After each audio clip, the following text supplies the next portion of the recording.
Caros irmãos e caras irmãs, que a paz do nosso Senhor Jesus Cristo e de Deus Pai esteja nos nossos corações. Hoje eu vou trazer um tema para vocês aqui no nosso canal, versículos no contexto, mas não é nada relacionado a um versículo em si, separadamente, e sim a um tema muito discutido, muito complexo e muitas vezes mal compreendido, não é?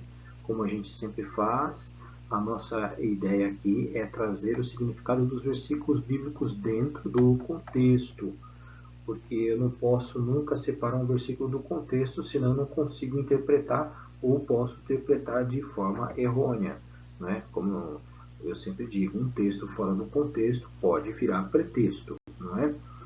Bem, então hoje o assunto que nós vamos falar aqui é a respeito da promessa do Espírito Santo, ou o Espírito Santo da promessa, que é aquele Espírito Santo que o Senhor Jesus prometeu que nos enviaria depois da sua morte para a consolação das nossas almas. Ok? Então, o que acontece? O Espírito Santo, ter o dom do Espírito Santo ou ter a promessa do Espírito Santo é somente falar em outras línguas, né? Muitas pessoas acreditam que sim, né? Eu vejo muita gente até frustrada, né? Cristãos frustrados porque não falam ou porque não têm o dom de línguas e acham que por esse motivo Deus não os ama, ou estão afastados de Deus, ou tem, a fé deles é menor que a do outro que fala em línguas, irmãos. Uma série de equívocos que muitas vezes nós vemos e não deveria existir, não é? Porque o Espírito Santo não é somente falar em outras línguas, é muito mais que isso. O dom de línguas, como nós veremos mais para frente, é tão somente um dos dons daqueles a qual Deus dispensa aos seus fiéis na igreja, ok? Então, meus queridos, eu queria que vocês prestassem bastante atenção, ficassem comigo até o final deste vídeo. O vídeo vai ser um pouquinho longo, não é? Porque eu preciso trazer para vocês as referências bíblicas. Não se trata do que eu acho e de qual é a minha opinião. Isto não importa. A minha opinião, o que eu acho, não importa. Importa o que a Bíblia nos traz como luz a respeito deste tema. Então, compartilhe com outras pessoas este tema ou este vídeo, para que outras pessoas também possam ser abençoadas nas suas vidas e, quem sabe, até ser tirada de uma tristeza desnecessária, uma tristeza causada por uma má interpretação deste tema, que é a promessa do Espírito Santo. Muito bem, meus irmãos, falando aqui de início, em Efésios 1, do versículo 12 ao 14, nós vamos ler, está escrito assim, ó: com o fim de sermos para o louvor da sua glória, nós, os que primeiro esperamos em Cristo, em quem vós também estáis, depois que ouviste a palavra da verdade, o evangelho da vossa salvação, e tendo nele também crido, fostes selados com o Espírito Santo da promessa, o qual é o penhor da nossa herança, para a redenção da possessão de Deus, para louvor da sua glória. Meus queridos, vejam que lindo que é isto, né? Então, o que Paulo está dizendo aqui para a igreja de Éfeso, né, é que depois que nós cremos, quando nós falamos de crer, é crer na obra de Cristo. Qual é a obra de Cristo? É aquela obra completa, que nasceu Jesus do ventre de Maria Virgem, viveu entre nós como um homem comum, fez e operou muitos milagres, e ao final foi crucificado e ressuscitado no terceiro dia. E através da sua morte é que vem a nossa redenção, a remissão e o perdão dos nossos pecados. Então é nisso que nós cremos. A partir do momento que eu creio nisto e que eu creio que eu fui convertido, não é? Em mim houve uma real mudança de direção, de pensamento, de atitudes, eu passo a ser uma nova criatura. Neste momento, eu sou selado com o Espírito Santo da promessa, né? Ou seja, após eu ter crido na palavra de Deus, através do seu Filho Jesus Cristo e do seu sacrifício na cruz, pela salvação das nossas almas.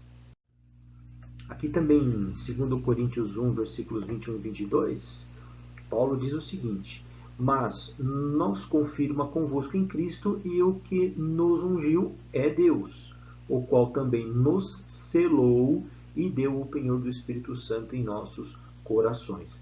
Meus irmãos, vejam que o assunto é sempre o mesmo, né? Um assunto corrobora com o outro, um assunto confirma o outro, porque é tudo uma coisa só. Então, a partir do momento desta nossa conversão em Cristo, né, que nós recebemos na nossa cabeça a unção de Deus, o penhor do Espírito Santo em nossos corações passa a repousar naquele momento. Não é? E quem nos deu esse Espírito Santo? Cristo. Vejam que até o momento nós não estamos falando em dom de línguas, né? Nós estamos falando do Espírito Santo, que é o penhor, que é a garantia do Espírito Santo para a nossa salvação, uma vez que já fomos remidos dos nossos pecados. Aqui em 1 Coríntios 2, 12 e 13, fala assim, irmãos: mas nós não recebemos o Espírito do mundo, mas o Espírito que provém de Deus, para que pudéssemos conhecer o que nos é dado gratuitamente por Deus, as quais falamos não com palavras de sabedoria humana, mas com as que o Espírito Santo ensina, comparando as coisas espirituais com as espirituais.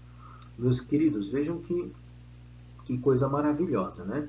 Uma vez que nós recebemos o Espírito Santo, que provém de Deus, mandado por Jesus, os espíritos mundanos não têm mais poder sobre nós. Aqueles espíritos que operavam em nós, os espíritos de maldade, espírito da mentira, espírito da corrupção, espírito da lascívia, enfim, estes espíritos já não têm mais poder sobre nós, porque o Espírito Santo, vindo da parte de Deus, já começa a operar em nós, e a partir daí nós passamos a ter boas obras. As nossas obras que eram más passam a ser boas, o nosso vocabulário que era um passa a ser outro, e isto não é vontade nossa, isto não está em nós. Isto é o Espírito Santo da promessa operando em nós.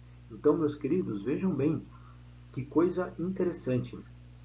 Isso nem citamos, nem falamos nada a respeito do dom de línguas. Estamos falando de mudança, de conversão, de mudança de comportamento, mudança de caráter, mudança de postura, que é uma coisa que a gente, mesmo que nós quiséssemos fazermos de nós mesmos, sem o Espírito Santo, nós não conseguiríamos. Nós não conseguiríamos. Isso são coisas que só o Espírito Santo da promessa que é capaz de fazer dentro da nossa mente, dos nossos corações. Aqui em Atos 2,38, Pedro, após o discurso dele, não é, que foi depois daquela manifestação do dia de Pentecostes, onde vários galileus começaram a falar em línguas que não eram a deles, onde tinha muitos judeus de diversas nações, e viam ali uma profecia na boca daqueles galileus simples, né, homens simples, homens do campo, viam ali eles falando em línguas dos outros judeus, onde falavam a respeito de Cristo, certamente, não é? Paulo deu esse discurso, e dentro do discurso dele, ele disse isso aqui que está no versículo 38. E disse-lhes Pedro, né? Eu falei Paulo, perdão, é Pedro. E disse-lhes Pedro: arrependei-vos cada um de vós, seja batizado em nome de Cristo para perdão dos pecados, e recebereis o dom do Espírito Santo. Irmãos, vejam que coisa maravilhosa, né?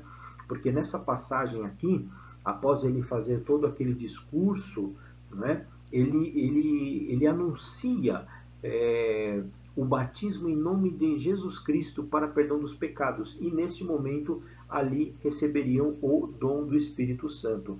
Vejam, meus irmãos, que o dom do Espírito Santo ele não tem uma hora marcada, né? Até agora, nos exemplos que nós vimos, o dom do Espírito Santo vinha no momento que a pessoa cria, no momento que a pessoa passa a crer, e há ali uma remissão dos pecados e uma conversão, ali o Espírito Santo, a partir daquele momento, desceria sobre a cabeça da pessoa, e ela se converteria e passaria a ter o dom da promessa do Espírito Santo. Aqui, já neste evento, Pedro já destaca que com o perdão dos pecados através do batismo, eles receberiam o dom do Espírito Santo.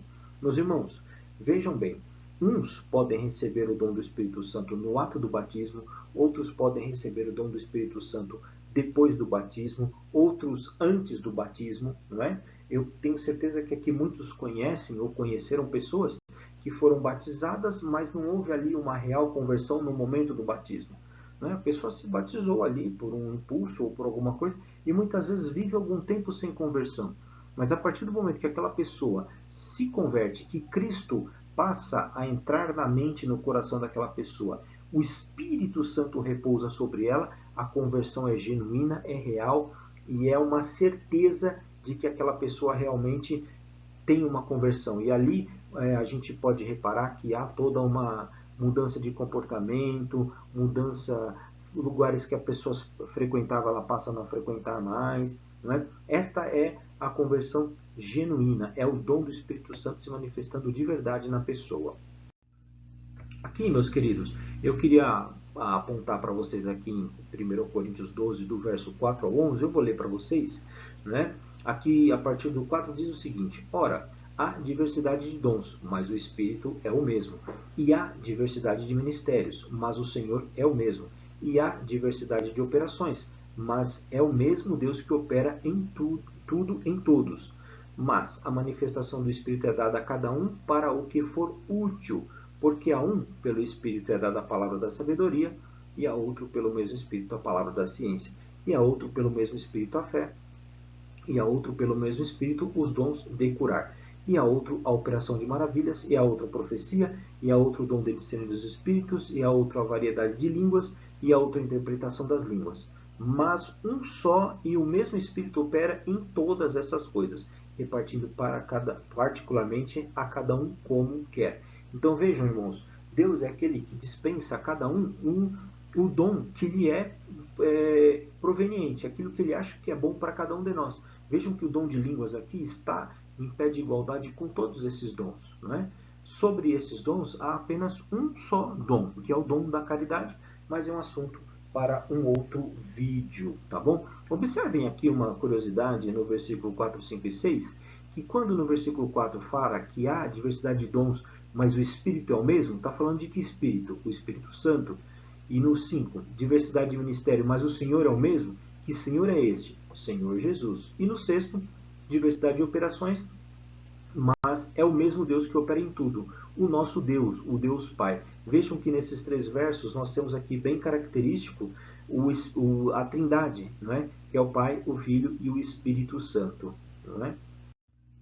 Portanto, o fato de uma pessoa não ter o dom de língua não quer dizer absolutamente que o irmão não tem o selo da promessa do Espírito Santo. Não é? Se houve uma conversão, se houve uma mudança de comportamento, ou se houve alguma coisa em que o Espírito passa a operar na pessoa a ponto dela não praticar aquilo que ela praticava antes, então ela tem sim o dom e a promessa do Espírito Santo. Então esse Espírito Santo, ele vem após a nossa conversão em Cristo. E a partir daí, nova criatura vamos ser, vamos passar a proceder de outras formas, tá bom? Então, eu queria que os irmãos e as irmãs ficassem descansados e em paz. Se você não fala em línguas, mas você já teve em você, dentro do teu coração, uma mudança de comportamento, uma mudança de caráter, uma mudança de desejos, onde você desejava coisas do mundo e agora você deseja coisas que vêm de Deus, das coisas de Deus, desejo de ler a Bíblia, em você houve uma conversão e houve uma mudança. Então você já tem sobre a sua cabeça o dom e a promessa e o selo do Espírito Santo. Não necessariamente você precisa falar língua para ter o dom e a promessa do Espírito Santo. Tá bom, meus queridos? Espero que esse vídeo venha esclarecer e trazer um pouco de paz para aquele que não tem o dom de línguas, para que ele tenha certeza, ou para que nós tenhamos certeza, que o Espírito Santo e o selo da promessa está sim em nossos corações. Tá bom, meus irmãos? Deus abençoe a todos, que a paz de Cristo permaneça em você e nos seus corações.